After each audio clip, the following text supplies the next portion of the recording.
السلام علیکم دوستوں، لو جی فیت ایک اور ویڈیو میں آپ کا استقبال کرتا ہوں۔ آپ اتنا ڈی موٹیویٹ کیوں ہو گئے ہو؟ اتنے نا امید، اتنے مایوس کیوں ہو گئے ہو؟ کیا ہار گئے؟ ابھی سے ہار گئے؟ کیوں موقع دیتے ہو؟ کیا تم ہار گئے ہو؟ کیا تم زندہ نہیں ہو؟ کیا تمہاری سانسیں تھم گئی ہے؟ تم قبر میں چلے گئے ہو؟ نہیں، شیطان اور نفس کے سامنے کیا تم نے سرنڈر کر دیا ہے؟ مطلب تم نے مان لیا کہ تم ہار گئے؟ کیا تم جہنم کے لیے ابھی سے تیار ہو گئے جبکہ تمہارے ابھی سانسیں چل رہی ہے؟ یہی تو چاہتا ہے شیطان کہ تم سرنڈر کر جاؤ۔ تم بولو کہ ارے یار نہیں ہو پائے گا، نماز ہم سے نہیں ہو پائے گی، ارے اتنی ٹھنڈ میں وضو بنانا ہم سے نہیں ہو پائے گا، اتنی گرمی میں روزہ رکھنا ہم سے نہیں ہو پائے گا۔ یعنی آپ نے ابھی سے اپنا فیصلہ سنا دیا۔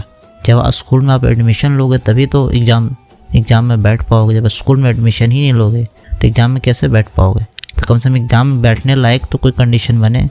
یہی تو چاہتا ہے شیطان کہ تم سرنڈر کر جاؤ اور فری ہو جاؤ، ایک دم آزاد ہو جاؤ۔ جیسے جانور آزاد ہیں اسی طرح تم بھی آزاد ہو جاؤ، تاکہ اس نے جو وعدہ کیا ہے وہ پورا ہو کر رہے۔ اللہ کی پناہ شیطان مردود سے۔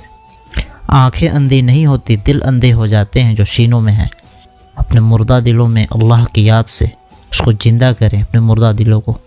جب دل مردہ ہو جاتی ہے تو اسلام پر چلنا بظاہر مشکل نظر آتا ہے اور اسلام پہ نہ چلنا آسان نظر آتا ہے۔ یعنی اسلام کے مطابق اپنی زندگی گزارنا جب دل مردہ ہو جاتا ہے، جب اللہ کی یاد سے برسوں برس خالی ہو جاتا ہے تو اسلام پر چلنا مشکل نظر آتا ہے، بظاہر مشکل نظر آتا ہے۔ ایسا مشکل ہے نہیں۔ ایک ٹھنڈا میٹھا پانی وہ آگ نظر آتا ہے اور آگ ٹھنڈا پانی، یعنی ہر چیز الٹی نظر آتی ہے بظاہر طور پہ۔ ذکر، اذکار، نماز، قرآن، نیکی کا حکم دینا اور برائی سے روکنا، سورہ کہف کے شروع کی 10 آیتیں۔ جب ہم ان سب کو ڈیلی روٹین میں لائیں گے تو جو آگ تمہیں دکھتا ہے وہ ٹھنڈا پانی نظر آئے گا، اور جو تمہیں ظاہری چمک دمک، لک ایٹ دی جنہ، ایک جنت دکھتا ہے، ایک گلیمر دکھتا ہے، وہ ہالی ووڈ انڈسٹری، وہ بالی ووڈ انڈسٹری، ایک چمک دکھتا ہے، ایک دمک دکھتا ہے۔ لیکن جب آپ روحانیت کے قریب آئیں گے، اللہ کے قریب آئیں گے، نماز، قرآن، روزہ، ذکر و اذکار کریں گے، جب اللہ تعالی نور کی آنکھیں آپ کو پرووائڈ کرے گا تو آپ کو وہ چیز دکھے گا کہ کتنی اس کے اندر گند ہے۔ وہ ایک جہنم کا گڑھا ہے، وہ اوریجنل زندگی نہیں ہے، وہ ایک فیک زندگی ہے۔ آئے دن آپ سنتے ہوں گے کہ یہ سوسائڈ کر لیا، وہ سوسائڈ کر لیا، اور بھی طرح طرح کے، کوئی ڈرگس میں لپت ہے، کوئی کچھ ہے، کوئی کچھ ہے، اور بھی طرح طرح کی خباثت اس کے اندر ہے۔ تو ظاہری طور پر تو دکھتا ہے جنت، وہ دجال کی جنت ہے، ایک طرح سے شیطان کی جنت، یعنی کہ دھوکہ ہے، جنت نہیں، دراصل جہنم ہے۔ جہنم میں جانے کا سیدھا راستہ ہے وہ۔ جو تمہیں ظاہری چمک دمک دکھ رہی ہے دنیا کی، وہ آگ ہے، جہنم کا گڑھا ہے۔ تو سینوں میں موجود دلوں کو زندہ کرے، نور کی آنکھ سے دیکھیں، مومن کی آنکھ سے دیکھیں، ایک مسلمان کی آنکھ سے دیکھیں تو اسلام پہ چلنا ہوگا بے حد ہی آسان، اور اسلام سے دور لے جانے والی چیزوں کی طرف جانا ایسا لگے گا مانا ادھر آگ لگی ہے، ایک قدم بڑھایا تو جل جاؤں گا۔ اللہ ہمیں اسلام کے مطابق زندگی گزارنے کی توفیق عطا فرمائے، جیسے اللہ اس کے رسول نے بتایا ہے اسی مطابق اپنی زندگی گزارنے والا بنا۔ ہماری سوچ کو مومن مسلمان والی کر دے، داڑھی رکھنے والوں کو دیکھ کر، پردہ کرنے والیہ کو دیکھ کر ہم لوگوں کو پراؤڈ فیل ہونا چاہیے، عزت کی نظر سے انہیں دیکھنا چاہیے، انہیں رسپیکٹ دینا چاہیے، نہ کہ ان کو ذلت کی نظر سے یا احساس کمتری کے نظر سے یا پھر سیکنڈری درجہ دینے کے نظر سے دیکھا جائے۔ جیسے جنرلی عام یہ بولا جاتا ہے کہ یہ ملا بن کے اب کھائے گا کیسے، تم کیسے کھا رہے ہو؟ یہی بات جو قرآن شریف میں اللہ تعالیٰ نے فرمایا کہ اپنے اولاد کو غریبی کی وجہ سے یا مفلسی کی وجہ سے نہ مارو، ہم تم کو بھی کھلاتے ہیں اور تمہارے اولاد کو بھی کھلائیں گے۔ تو ملا کیسے کھائے گا؟ جیسے آپ کھا رہے وہ بھی کھائے گا۔ یہ شیطانی حملہ ہے احساس کمتری میں ڈالنے کا۔ اللہ سب مسلمانوں کو مضبوطی کے ساتھ داڑھیاں رکھنے والا بنا، اور جو خاتون کو ان کو پردے کرنے والیاں بنا۔ سن لو، شیطان اور اس کے گروہ نا امید ہو چکے ہیں۔ تم کیسے اتنے جلدی ہار مان سکتے ہو؟ کیا ہار جیت کا دن ابھی آ گیا؟ یوم التغابن ابھی آ گیا؟ ابھی وقت ہے، تمہاری سانسیں ابھی چل رہی ہے، دیکھو، تم دیکھ رہے ہو، سنو، تم سن رہے ہو۔ جن کے دل مردہ ہے وہ نہ دیکھتے ہیں نہ سنتے ہیں۔ تم نے کیا سرنڈر کر دیا شیطان کے سامنے؟ سرنڈر کا مطلب سمجھتے بھی ہو؟ کبھی ایسا نہیں ہونا چاہیے۔ تم نے کلمہ پڑھا ہے، تمہیں لوگوں کی بھلائی کے لیے بنایا گیا ہے، تم برائی سے روکتے ہو، اللہ تعالیٰ نے قرآن شریف مسلمان کی کیا تعریف کی؟ تم بہترین امت ہو جو لوگوں کو بھلائی کا حکم دیتے ہو اور برائی سے روکتے ہو۔ تمہارے اندر ایک جماعت ایسی ہونی چاہیے جو لوگوں کو بھلائی کی طرف بلائے اور برائی سے روکے۔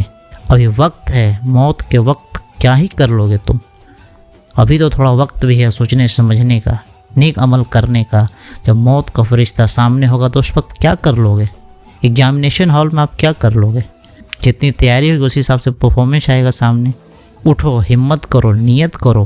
اللہ تو نیت کو اور تھوڑی کوشش کو دیکھتا ہے۔ ہار ماننے کا مطلب تم جہنم کے لیے ابھی سے ریڈی ہو، تو پھر قبر اور پھر حشر کے میدان حشر میں جو قیامت آنے کے بعد سجے گی، اس میں کیا امید لگاؤ گے؟ کچھ تو امید کے لیے چھوڑنا ہوگا، کچھ کرنا ہوگا۔ شیطان تو چاہتا ہے کہ تمہیں ایسا پھنسا دے بہت سارے وسوسہ میں، یہ وسوسہ وہ وسوسہ، سوچوں میں، بے بنیاد چیزوں میں، بے مقصد چیزوں میں، فالتو چیزوں میں، بے شرمی میں، بے حیائی میں۔ اللہ اور اس کے رسول کے بتائے راستوں سے یہ مردود تمہیں دور ایک شہر پر لے جانا چاہ رہا ہے کہ وہاں سے تمہیں واپسی کی کوئی امید بظاہر نہیں دکھتی۔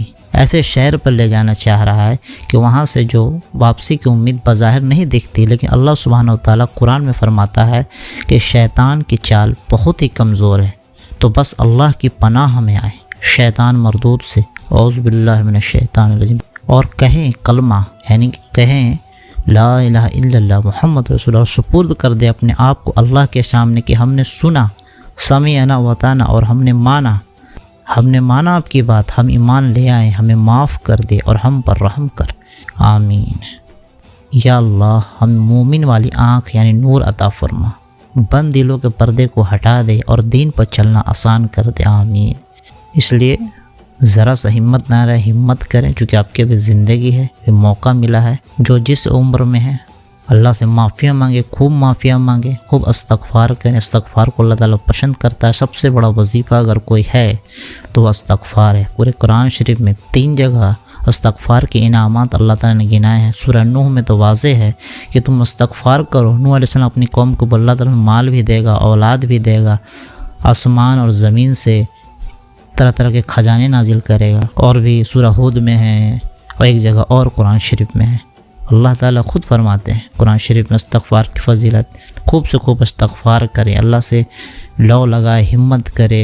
بس وقت گزرتے دیر نہیں لگتی، کب 5 10 15 20 25 30 40 45 کب 60 65 ہو جائے۔ اس لیے ہمت کرے، ابھی سے ہار نہیں مانے کم سے کم۔ اللہ سبحانہ و تعالیٰ قرآن شریف میں فرماتا ہے کہ شیطان کی چال بہت ہی کمزور ہے، تو بس اللہ کی پناہ میں آئے شیطان مردود سے، ذکر سے، اذکار سے، نماز سے، قرآن سے، نیکی کا حکم سے، برائی سے روکنے سے۔ سورہ کہف کے شروع کی 10 آیتیں جب ان سب کو ڈیلی روٹین میں لائیں گے تو جو آگ تمہیں دکھتا ہے، مطلب بظاہر جو آگ دکھتا ہے، یعنی کہ اسلام پر چلنا بڑا مشکل نظر آتا ہے۔ ایسا لگتا ہے ارے کیسے داڑھی رکھیں گے، کیسے ٹخنے سے اوپر کپڑا پہنیں گے، کیسے پردہ کریں گے، کیسے نگاہیں نیچے کریں گے، اور کیسے اپنے اسلامی جو ارکان اس کو ادا کریں گے۔ کوئی مشکل نہیں ہے، یہ بس شیطانی وسوسہ ہے جو آپ کے دماغوں میں بیٹھ گیا ہے، ایک آڈمبر سے کریٹ ہو گیا، ایک امیجنیشن کریٹ ہو گیا، ایک نیگیٹو ورلڈ کریٹ ہو گیا کہ یہ سب امپاسبل کیسے ہو پائے گا، سب کچھ ہو پائے گا۔ بس آپ ذکر، اذکار، نماز، قرآن، مسجد سے جڑاؤ، اللہ سے جڑاؤ، اللہ اس کے رسول سے جڑاؤ، بڑھائیں تو صحیح، انشاءاللہ اللہ تعالیٰ راستے کھول دے گا اور اسلام پر چلنا بہت ہی آسان ہو جائے گی، بہت ہی آسان۔ اللہ تعالیٰ ہمیں توفیق دے، ہمیں اسلام پر چلنا آسان کر دے، دین پر چلنا آسان کر دے۔ اللہ ہمیں مومن والی آنکھ یعنی نور والی آنکھ عطا فرما، ہمارے دل کو بھی نور سے بھر دے، آمین۔